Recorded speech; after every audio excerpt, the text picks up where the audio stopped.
استایل نشستن پشت ساز یا گرفتن آرشه. چجوری بشینیم پشت سازمون، چجوری آرشه رو بگیریم دستمون.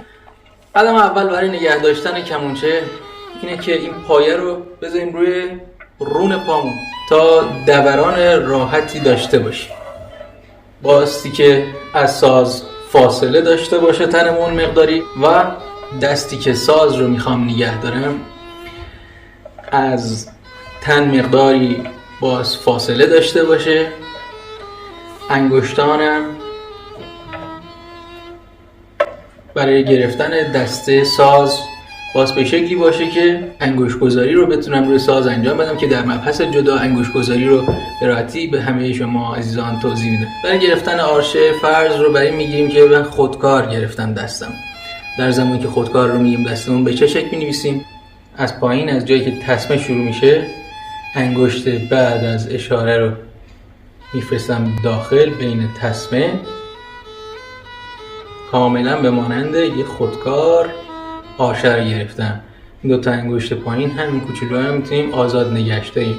این تسمه رو میکشیم. آرشه من باز حرکتش موازی با عرضشون هم باشه.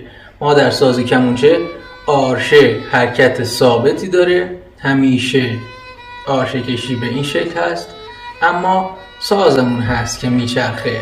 با چرخش ساز میتونن آرشه کشی روی سیم ها رو تغییر بدن. فاصله ای که قراره از ساز باشه تقریبا این ناحیه هست که دارین مشاهده میکنید و آرشه خیلی دقت کنید که سرش به بالا یا به پایین نباشه، موازی با عرض شونه در امتداد افق حرکت کنه.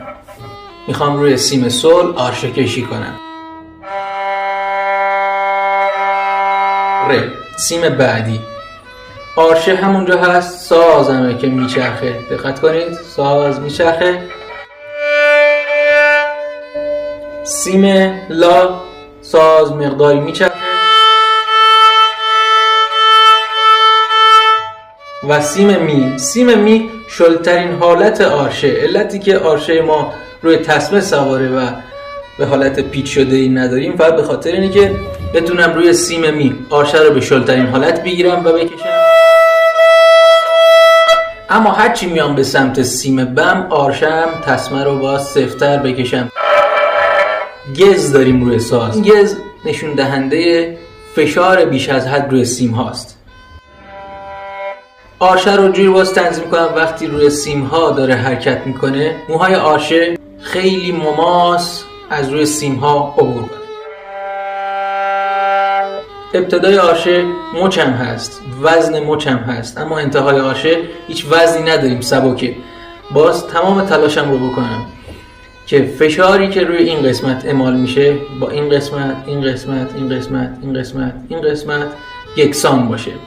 کنترل همین بخش یه مقدار مستلزم تمرکز و زمان گذاشتن. وقتی که به اصطلاح عصب عضله شکل بگیره میتونم به راحتی بدون اینکه گز بده یا آرشم روی سیمم پرش داشته باشه تمیز آرشه کشی کنم.